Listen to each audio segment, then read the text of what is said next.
우리 하나님의 성실하심과 인자하심이 우리 무리와 함께하여 그 이름으로 인하여서 구원의 뿌리 더욱더 높아지게 하여 주시옵소서. 모든 것 감사드리며 우리 구주 예수 그리스도의 이름으로 기도드리옵나이다. 아멘.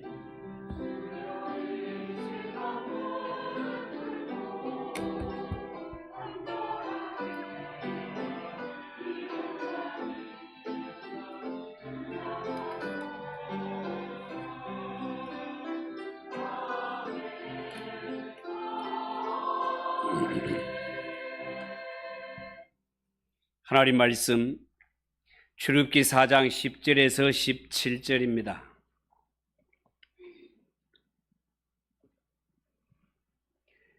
구약성경 85쪽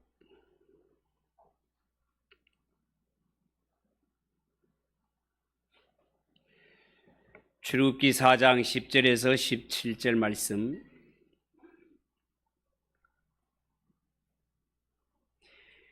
우리 한 절씩 교독합시다. 10절입니다.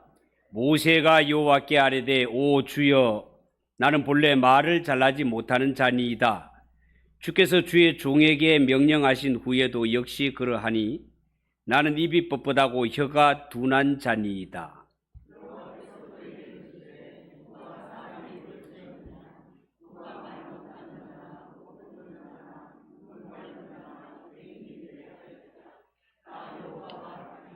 이제 가라, 내가 네 입과 함께 있어서 할 말을 가르치리라.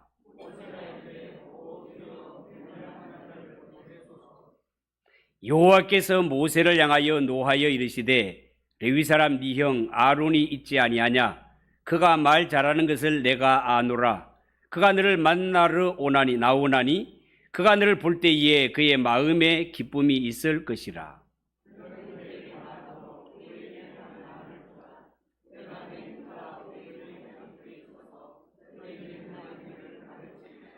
그가 너를 대신하여 백성에게 말할 것이니 그는 내 입을 대신할 것이요 너는 그에게 하나님 같이 되리라.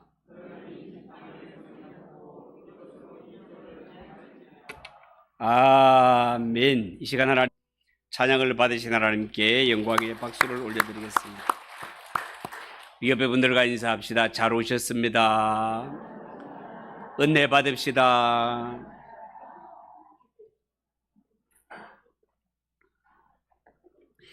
자, 오늘 읽은 이 말씀을 가지고 모세를 설득하시는 하나님 따라해 봅시다. 모세를 설득하시는 하나님. 모세를 설득하시는 하나님. 그런 제목으로 말씀을 전하겠습니다. 여러분, 지난 시간에 우리는 하나님이 모세에게 내 백성 이스라엘을 애굽에서 건져내라는 대출애굽 사명을 주시면서 동시에 하나님이 모세와 함께 하신다는 증거로 세 가지 기적을 보여주신 것을 말씀을 드렸습니다. 첫 번째 보여주신 기적이 뭐였다고요? 지팡이가 뱀으로 변했다가 꼬리를 잡았을 때 다시 지팡이로 변하는 일이었습니다. 이 첫 번째 기적이 의미하는 바는 지금 모세가 가서 대적해야 할 대상이 악랄하고 강력하기로 소문난 애굽왕 바로요 그의 군대입니다. 당시에 애굽과 바로는 세계 최강이었기 때문에 이스라엘 앞에 애굽은 마치 코브라와 같은 무시무시한 독사와 같은 그런 존재였단 말이죠. 그런데 이 바로와 애굽의 군대 세력이 아무리 무섭고 대단한 존재라 하더라도 모세가 하나님의 말씀에 순종하여 가기만 하면 그 악랄한 바로도 그의 군대도 모세의 이 소나기에 있습니다라는 하나님이 그렇게 만들어 주시겠다는 징표였습니다. 두 번째 보여주신 기적은 문둥병을 치료하는 것 아닙니까?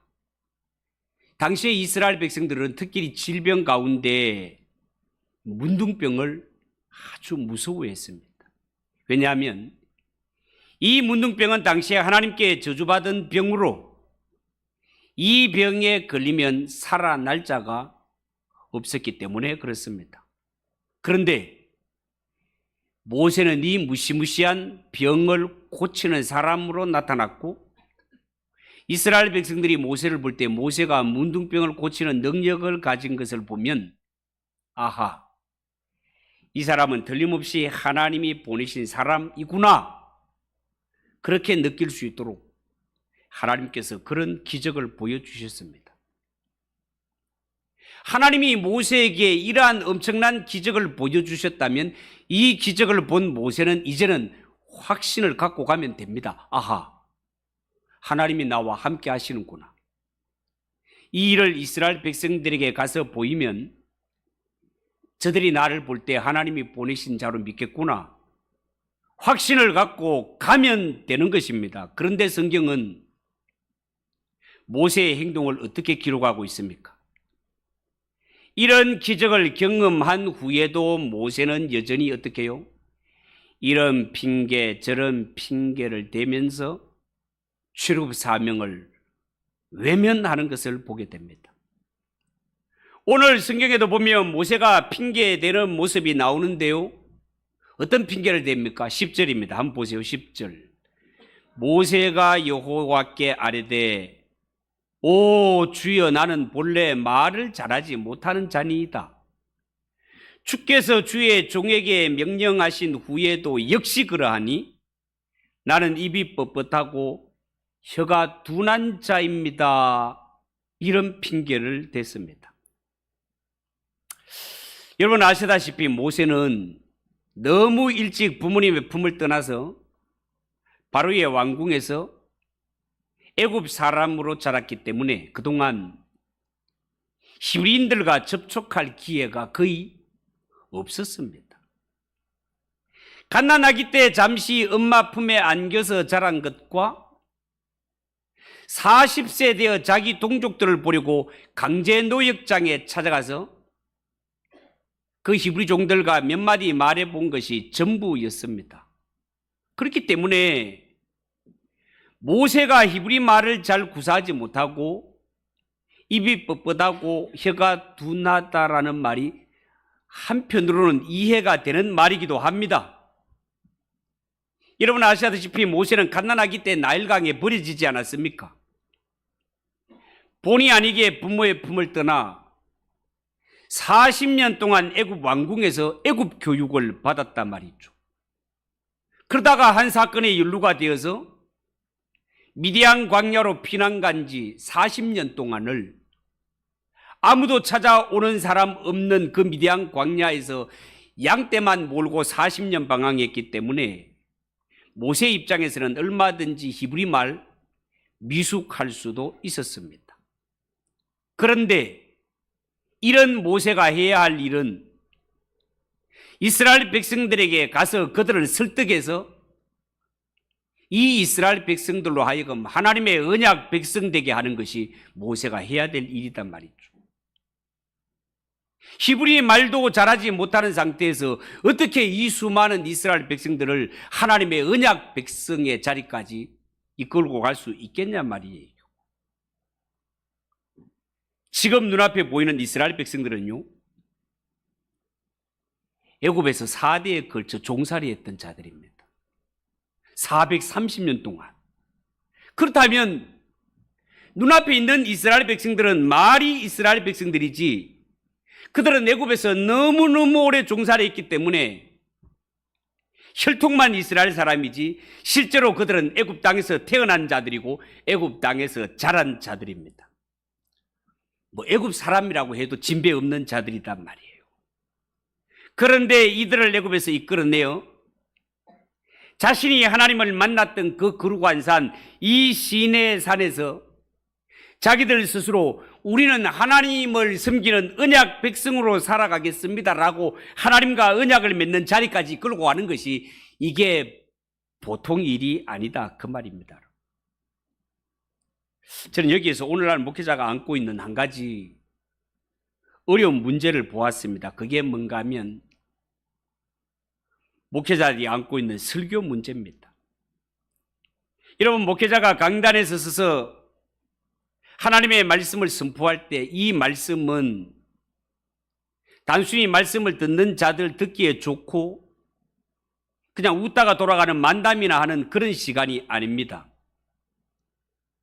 하나님의 말씀을 전달하는 이 설교자가 해야 할 일은 전하는 하나님의 말씀을 통해서 말씀을 듣는 자들로 하여금 하나님이 어떤 분이신지를 바르게 알게 해야 되고, 아는 데서 그치는 것이 아니라 그 하나님을 영접하여 그 하나님을 나의 하나님을 믿고 섬기는 자리까지 이끌어가야 하는 역할을 설교자가 해야 된단 말이죠. 그런데 오늘날 교회에 나오는 사람들은 모두가 생긴 얼굴 모습이 다른 것처럼 각자 마음에 안고 살아가는 문제도 다 다릅니다. 어떤 사람은요, 이제 막 사업을 시작해 놓고 염려가 되는 일이 한둘이 아닌 이런 상태에서 나온 자들도 있겠고, 어떤 사람은 풀 수 없는 이러한 이성 문제로, 가정 문제로, 자녀 문제로, 여러 가지 문제로 골머리 앓고 있는 이런 가운데 이 자리에 온 사람들도 있을 것입니다. 어떤 사람은 물에 빠진 사람이 지푸라기 하나 잡는다는 이러한 심령으로 간절한 마음으로 나온 자도 있을 수 있습니다. 이런 여러 가지 종류의 사람들을 상대로 하나님의 말씀을 통해 그들의 복잡한 생각을 바꾸고 이들로 하여금 하나님 앞에서 결단하게 하며 안고 있는 모든 문제를 하나님의 말씀을 통해 해답을 얻어 남은 인생은 하나님의 영광을 위해 살도록 그렇게 결단하게 해야 할 사명이 설교자들에게 있단 말이죠. 그런 의미에서 하나님의 말씀을 전달하는 것이 이게 보통 일이 아니다 말입니다. 모세가 안고 있는 일이 그런 일이었습니다. 모세가 이 사명을 받을 때 나이가 몇이라고요? 80이 되었다고 했습니다. 수십 년 동안 광야에서 양을 치던 할아버지가 어떻게 수백만 명이 되는 이스라엘 백성들을 히브리 말도 능통하지 못한 이러한 상태에서 이 큰 사명을 어떻게 해결할 수 있을까? 어쩌면 모세 입장에서 정말 캄캄한 지경일 수도 있단 말이죠. 이 문제를 어떻게 해결할까? 오늘 이 성경을 통해 첫 번째 우리가 생각할 것은 하나님이 해결 방법을 알려주십니다. 하나님이 알려주십니다. 11절을 한번 보십시오. 11절. 여호와께서 그에게 이르시되 누가 사람의 입을 지었느냐? 누가 말 못하는 자나 못 듣는 자나 눈 밝은 자나 맹인이 되게 하였느냐? 나 여호와가 아니냐? 그렇게 말씀했습니다. 여러분, 이 말씀에 의하면 이 세상의 벙어리도 기먹은 자도 소경도 하나님이 만드셨다라고 그렇게 말합니다. 그러니까 너는 다른 사람 핑계대지 말고 너는 지금 너의 있는 모습 그대로 내가 시키는 일에 순종하라고 그렇게 말씀합니다. 여러분, 오늘날 사람들 가운데는 자신의 연약한 신체 때문에 때로는 부모를 원망하고 때로는 자신을 학대하며 살아가는 자들이 얼마나 많습니까? 진실로 이 연약한 육신 때문에 영혼까지 병들고 부정적인 사고방식에 찌들어 사는 사람들이 많단 말이죠. 몸의 지체가 여러 가지 백체가 있음에도 불구하고 그 가운데 한 가지 부족하면 나머지 99에 대하여 감사하는 것을 잊어버리고 하나의 부족한 것 때문에 원망에 빠져 살아가는 것, 그것은 바람직한 삶의 자세가 아니다 말이죠. 사랑하는 성도 여러분, 사람은 너나 할 것 없이 절대로 완전하지 않습니다. 내가 완전해서 하나님께 영광을 돌리겠다라고 생각하면 그것은 착각입니다. 여러분, 하나님은 우리가 소경은 소경대로, 기먹은 자는 기먹은 대로, 벙어리는 벙어리대로 그게 맞게 쓰시는 네가 하나님이심을 믿으시기 바랍니다.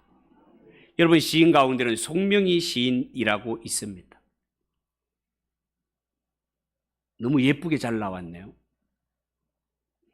이번에 내성마비 사진 없습니까? 지금도 내성마비 환자 것만 지금 사진을 굉장히 예쁜 45도 각도에서 지금 찍은 거예요. 그런데 여러분, 이 송명희 시인은 1963년 서울 출생으로 어릴 때 의사의 실수로 내성마비 장애인이 됩니다.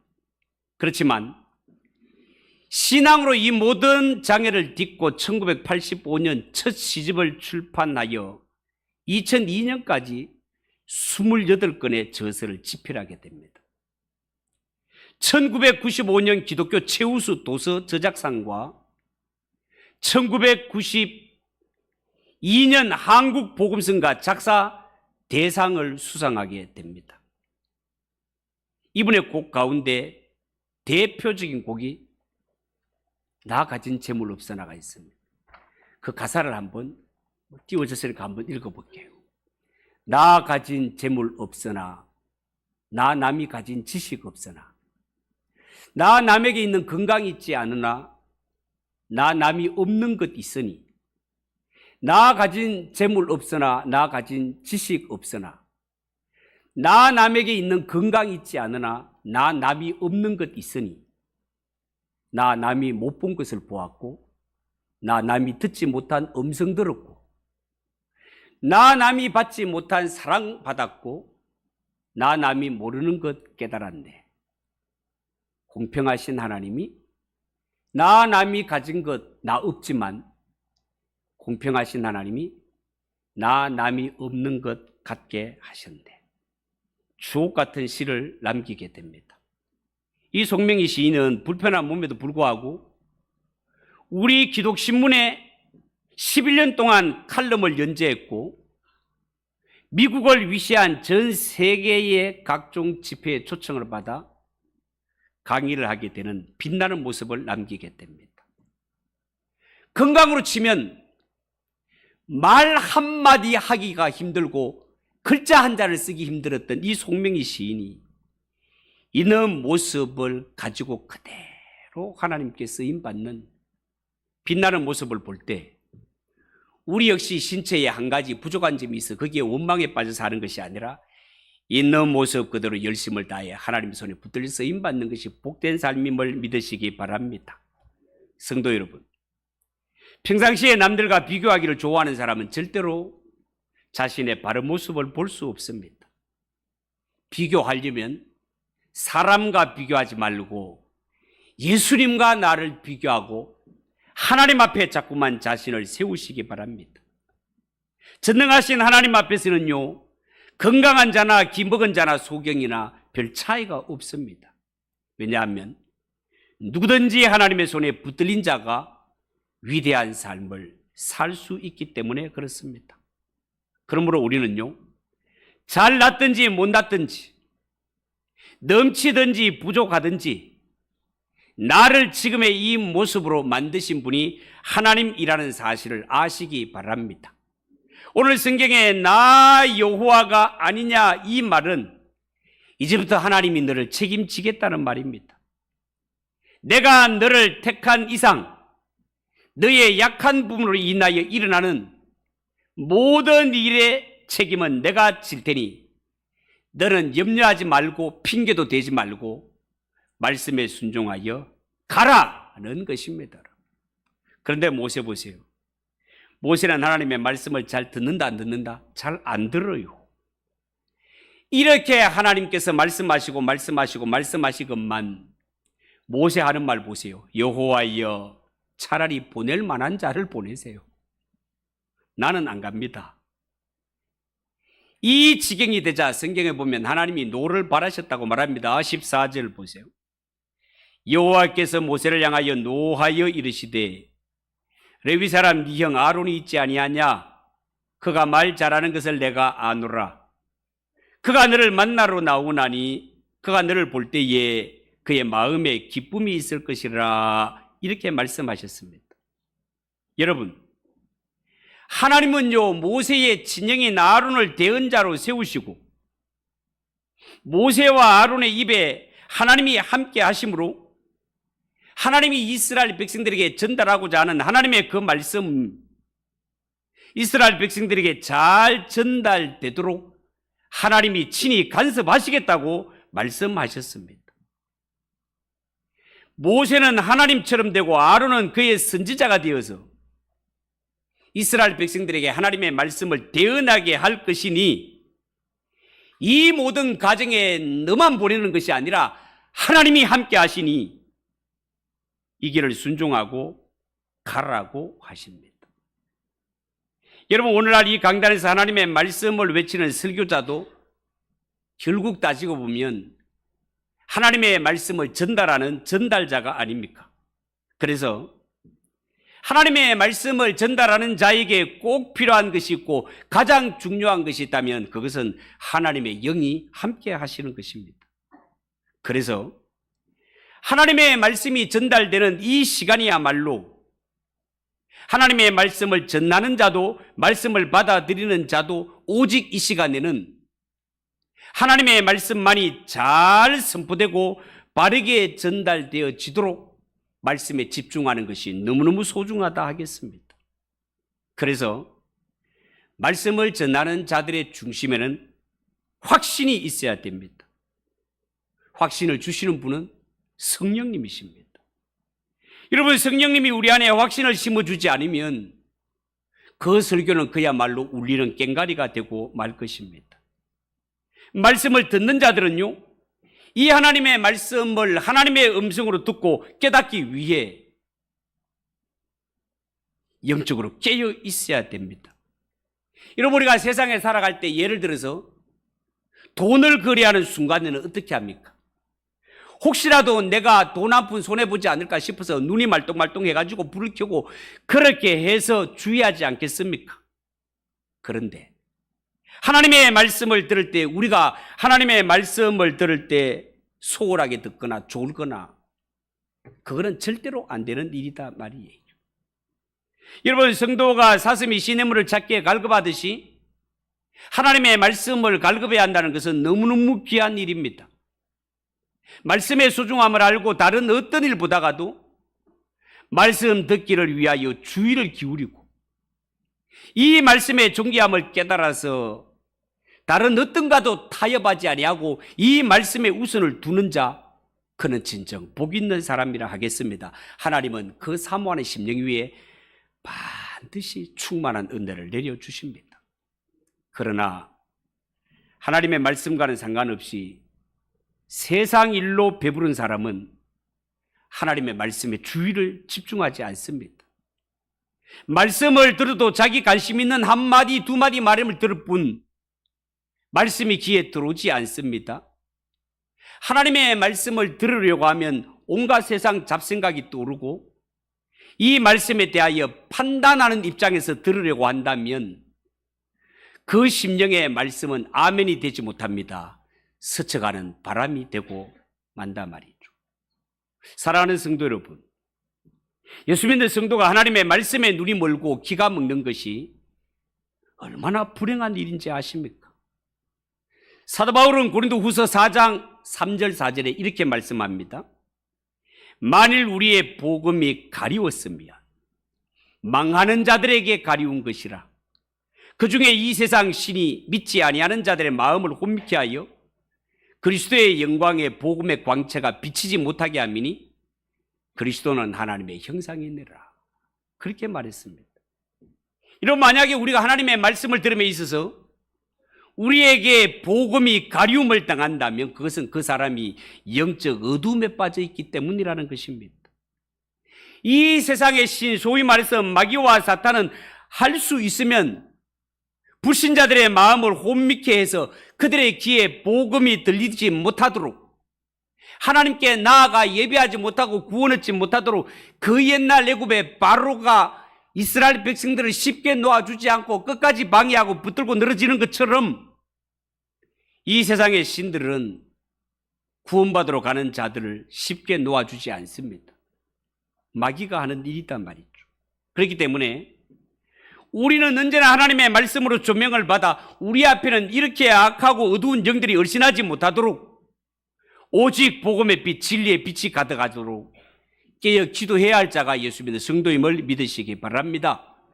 두 번째, 우리가 귀로 듣는 것이 얼마나 중요한 것인지를 한번 살펴보도록 하겠습니다.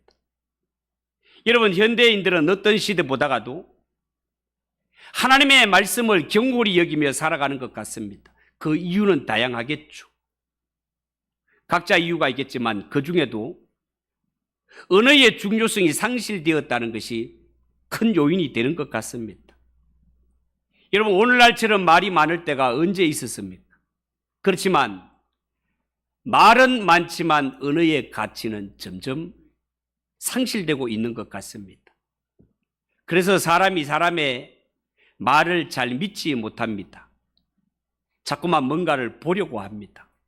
그러나 우리가 신앙생활을 할 때 신앙의 가르침은 우리의 신앙이 눈으로 보는 것에 기초하는 것에 대해서는 별로 긍정적이지를 않습니다. 왜냐하면 마귀도 광명한 천사로 나타날 수 있기 때문에 그렇습니다. 그러나 성경 중심의 메시지는 속일 수 없습니다.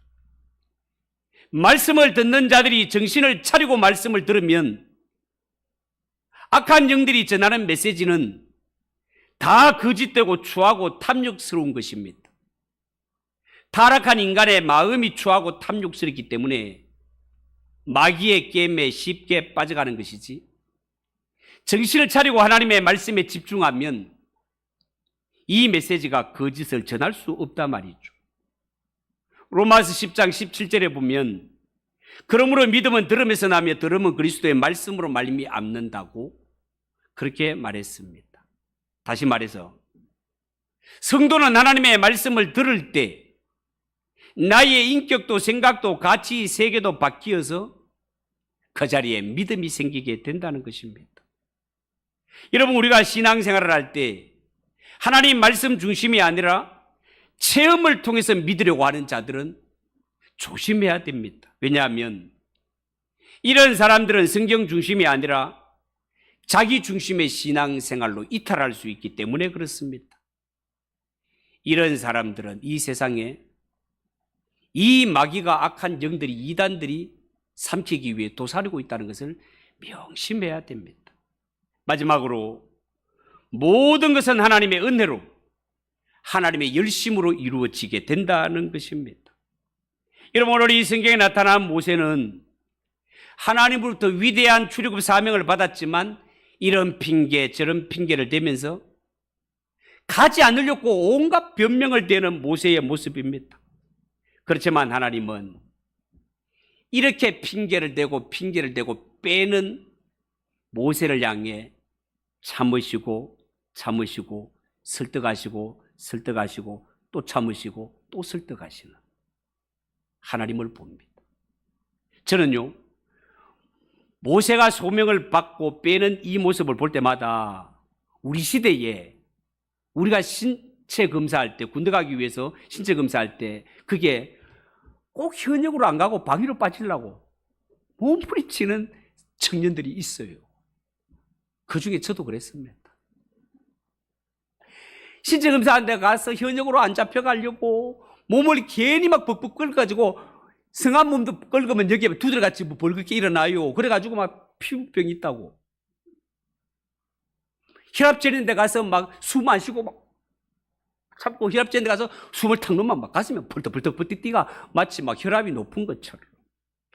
심한 사람은 잉크를 마시는 사람도 봤어요. 잉크를 마시면 이게 폐 사진을 찍으면 폐병같이 보인다나 뭐 그런, 하여튼 뭐 그랬어요 우리 때. 모세가 딱 그 짝이라 하나님께서는 해병대로 특공대로 보내고 싶은데 막 어쩌면 방위로 빠질까 싶어가지고 막 이런 핑계 저런 핑계 다 되는 모습이, 저는 모세의 소명장 볼 때마다 저는 그 모습이 머리에 떠올라요. 이런 모습 앞에 하나님이 됐다면 차라 하고 그냥 뒤통수 때릴 만도 한데 하나님께서는 참으시고 또 참으시고 설득하시고 내가 너와 함께 하지 않냐, 이 기적을 봐라. 다 믿겠지? 말을 못하는데요. 아론이 있지 않냐? 아론을 보내줄게. 차라리 보낼 자를 보내대요. 뒤통수 안 맞은 게 다행이라. 안 맞은 게 다행이라. 하나님은 또 참고 또 참고 또 설득하시고 또 설득하셔서 하나님이 원하시는 모습으로 다듬어가는 이것을 가리켜 하나님의 열심이라고 한다 그 말입니다. 하나님의 열심. 우리도 하나님이 가라고 하는 이 길을 가면 구원이고 영생인데도 불구하고 우리는 어떻게 합니까? 가기 싫은데, 오늘 결혼식이 있는데, 오늘 동창회 있는데, 오늘은 뭐 있는데, 안 두드려 맞는 게 다행이라요. 안 두드려 맞은 게 다행이라요.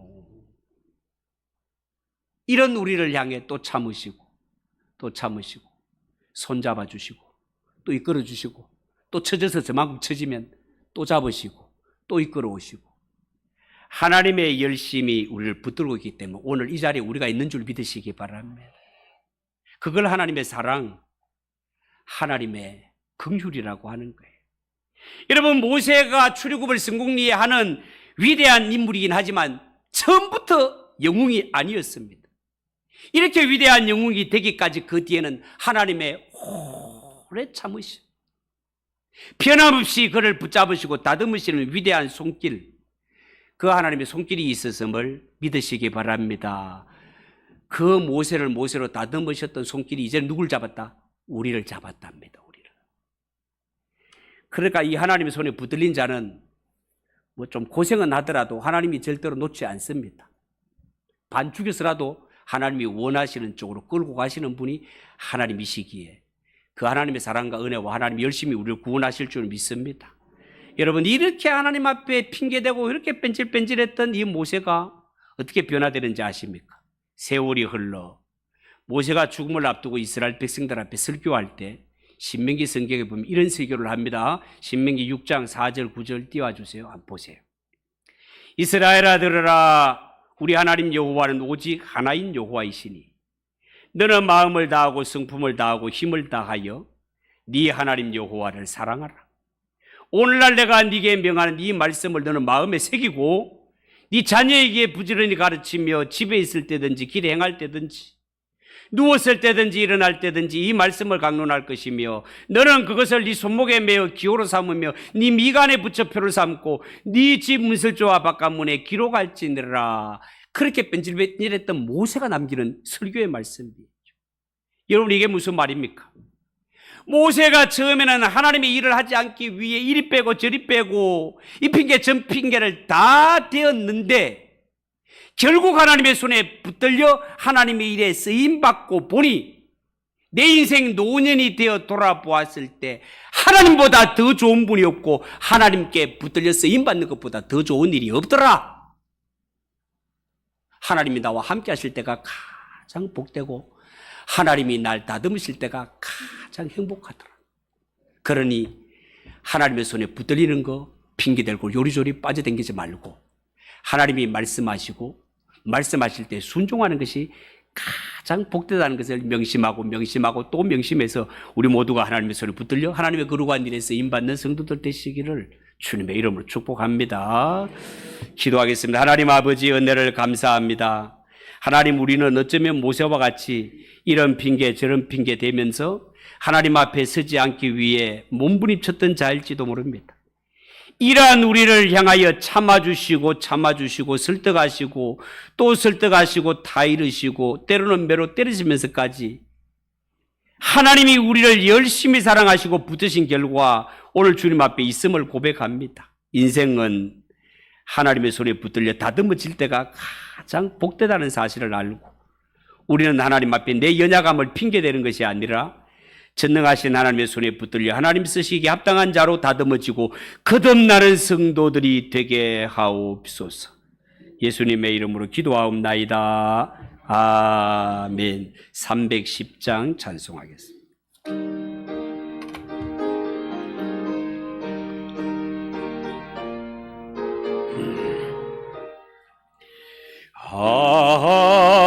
하나님의 은혜로 있을 데 없는 자 왜 구속하여 주는지 난 알 수 없도다.